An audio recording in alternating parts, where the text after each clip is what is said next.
Magical watermelon truck robot, Coca Cola tractor robot. Haripur नाम के गांव में दो दोस्त रहते थे। एक का नाम रवि था। रवि के पिता की एक कोका कोला की शॉप थी। दूसरे दोस्त का नाम श्याम था। श्याम के पिता किसान थे। वो अक्सर वाटरमेलन की फसल उगाते थे।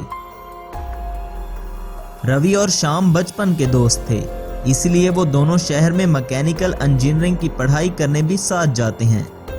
रवि और श्याम पढ़ाई खत्म करने के बाद अपने गांव में वापस आए तो श्याम के पिता उनको बताते हैं, बेटा हमारे गांव में एक बहुत खतरनाक टाइटन मॉन्स्टर आया था जिसने बहुत तबाही मचाई और सबके घरों को तोड़ने लगा। यहाँ तक कि उसने हमारी वाटरमेलन की फसल भी तबाह कर दी। ये सुनकर श्याम और रवि दोनों बहुत परेशान होते हैं। तब रवि को एक आइडिया आता है। रवि के पिता की कोका कोला शॉप थी। वहाँ बहुत से लोग कोका कोला पीने आते थे। बाबूजी, अब जो भी यहाँ पर कोका कोला पीने आए आप उनसे कहना कि टिन पैक इस बॉक्स में डाल दें। अरे तुम लोग खाली टिन पैक का क्या करोगे बेटा? तब रवि कहता है, मैं इस कोका कोला टिन पैक से एक ट्रैक्टर रोबोट बनाऊंगा। लेकिन बेटा तुम खाली टिन पैक का रोबोट कैसे बनाओगे? पिताजी, आप तो जानते हैं श्याम और मैंने रोबोटिक इंजीनियरिंग की पढ़ाई की है, इसलिए मैंने सोचा है कि इस राक्षस को रोकने के लिए हम दोनों एक कोका कोला रोबोट बनाएंगे। अरे बेटा मेरी तो कुछ समझ में नहीं आ रहा।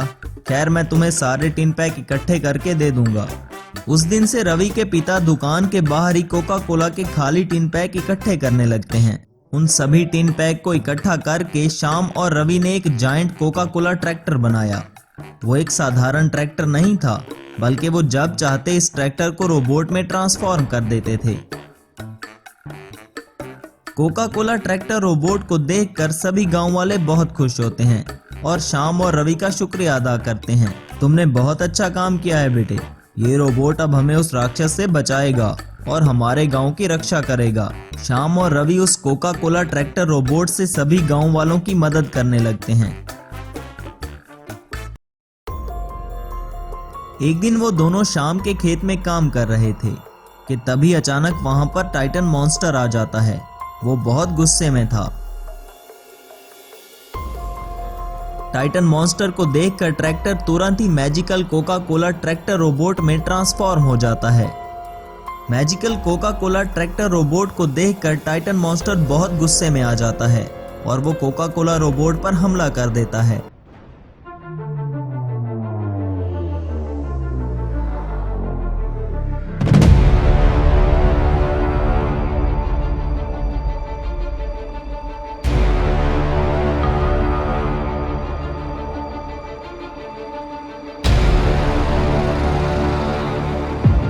टाइटन मॉन्स्टर बहुत ज्यादा शक्तिशाली था और वो कोका कोला रोबोट को वहीं पर खत्म कर देता है। श्याम और रवि डर के मारे वहां से भागने लगते हैं। वो दोनों भागते भागते टाइटन मॉन्स्टर से काफी दूर आ जाते हैं। वहां पर एक बहुत बड़ा पत्थर था। उस पत्थर पर अचानक एक स्वामी जी प्रकट होते हैं। स्वामी जी उन दोनों से, क्या हुआ बेटा, तुम दोनों इतने घबराए हुए क्यों हो? सब खैर तो है ना? तब रवि स्वामी जी से, हम बहुत मुश्किल में हैं बाबा। हमारे गांव में एक टाइटन मॉन्स्टर आया था जिसने हमारा बहुत नुकसान किया है। हमने उसे रोकने के लिए एक रोबोट तैयार किया था, लेकिन उसने हमारे रोबोट को भी मार डाला। हम इसलिए वहां से भाग आए, क्योंकि अगर हम अपने गांव में वापस गए तो वो टाइटन मॉन्स्टर हमें मार डालेगा। ये सुनकर स्वामी जी कहते हैं, ये तो कोई शैतानी ताकत लगती है, लेकिन तुम दोनों घबराओ नहीं मेरे बच्चे। मैं यहाँ तुम्हारी मदद करने के लिए ही आया हूँ। बताओ तुम्हें क्या चाहिए, मैं तुम्हारी क्या मदद कर सकता हूँ? आप हमें एक ऐसा रोबोट दें जो उस टाइटन मॉन्स्टर को खत्म कर दे। ये सुनकर स्वामी जी एक मंत्र पढ़ने लगते हैं और वहाँ पर एक बड़ा सा तरबूज प्रकट होता है। इतने बड़े तरबूज को देखकर श्याम और रवि हैरान होकर बाबा जी से, ये क्या स्वामी जी, हम इस वाटरमेलन का क्या करेंगे? हमने तो आपसे एक रोबोट मांगा था। तब स्वामी जी कहते हैं, तुम इस वाटरमेलन को कहो कि रोबोट हमें तुम्हारी मदद चाहिए। फिर देखो कि क्या होता है। रवि के ऐसा कहते ही वो जायंट वाटरमेलन एक जायंट वाटरमेलन रोबोट में बदल जाता है। मैजिकल वाटरमेलन रोबोट को देखकर रवि और श्याम बहुत खुश हो जाते हैं। बेटा, ये एक पावरफुल वाटरमेलन रोबोट है, इसमें मैंने अपनी बहुत सी शक्तियां डाल दी हैं। ये लेकर तुम लोग गांव वापस जा सकते हो। देखते ही देखते वो वाटरमेलन रोबोट एक ट्रक में ट्रांसफॉर्म हो जाता है। ट्रक में सवार होकर श्याम और रवि दोनों गांव वापस आते हैं। गांव में टाइटन मॉन्स्टर आ चुका था और हर तरफ तबाही मचा रहा था।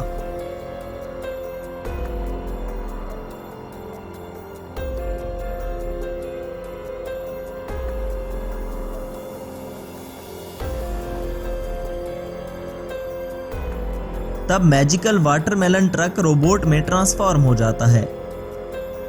मैजिकल वाटरमेलन ट्रक रोबोट और टाइटन मॉन्स्टर में एक विशाल लड़ाई शुरू हो जाती है।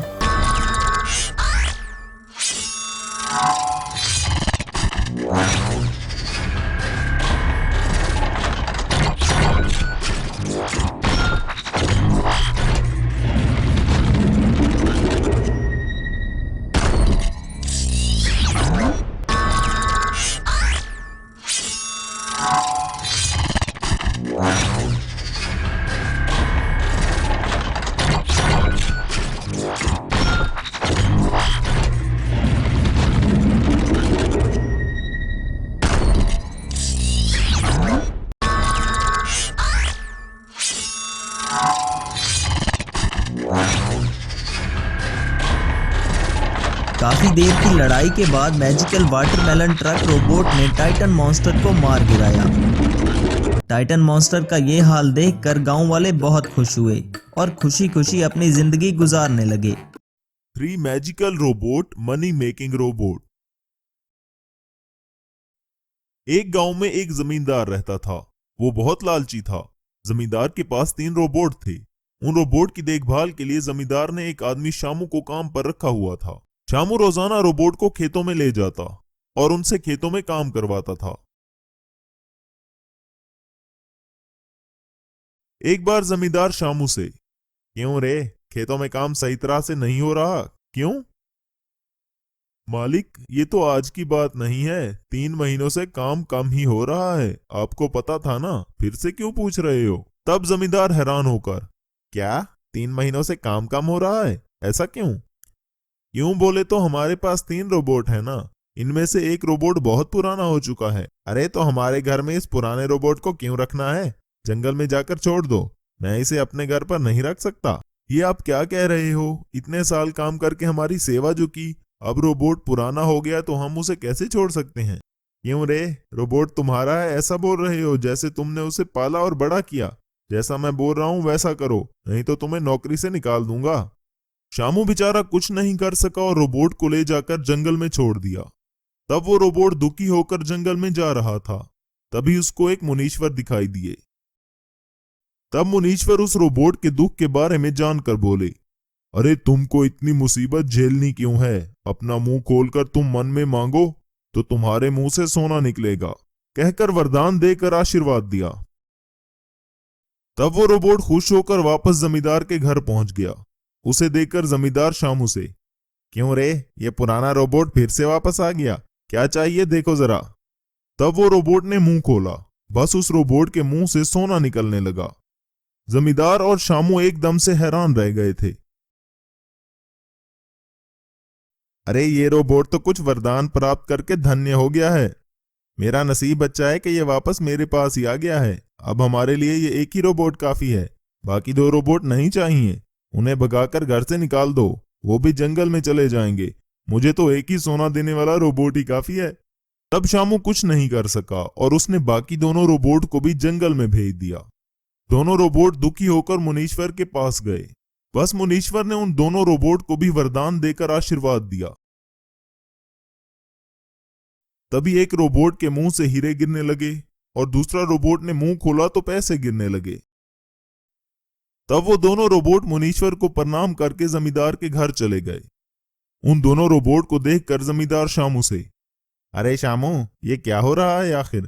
पहले एक रोबोट को जंगल भेजा तो वो वरदान लेकर वापस आ गया, अब ये दोनों रोबोट भी वापस आ गए। तभी एक रोबोट ने मुंह खोला तो हीरे गिरने लगे और दूसरे रोबोट ने मुंह खोला तो पैसे गिरने लगे।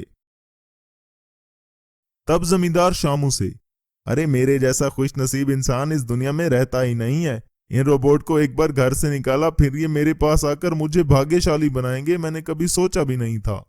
उस रात जमींदार इधर से उधर चलते हुए कुछ सोचने लगा। तभी उसको एक विचार आया, अगर इन तीनों रोबोट को कभी किसी ने चुरा लिया तो बाप रे मैं क्या करूंगा?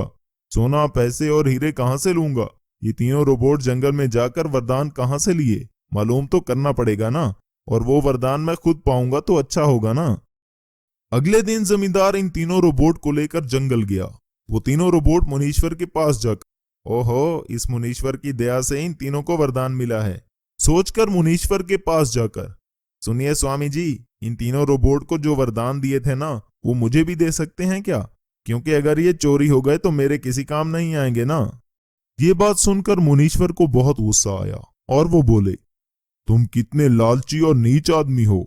इतने साल इन तीन रोबोट को रखने के लिए मैंने इन्हें वरदान देकर तुम्हारे पास भेजा। तुम इतना घटिया सोच सकते हो ये मुझे पता भी नहीं था। आज से अगर तुमने इन रोबोट का अच्छे से देखभाल नहीं किया तो तुम्हारा सर फटकर 1000 टुकड़े बन जाएगा और तुम अचानक मर जाओगे। ये सुनकर जमींदार बहुत हैरान होकर डर गया। स्वामी जी मुझे माफ कर दो, मैं इन तीनों रोबोट को अपने परिवार की तरह रखूंगा, कहकर उन तीनों रोबोट को वापस लेकर घर चला गया।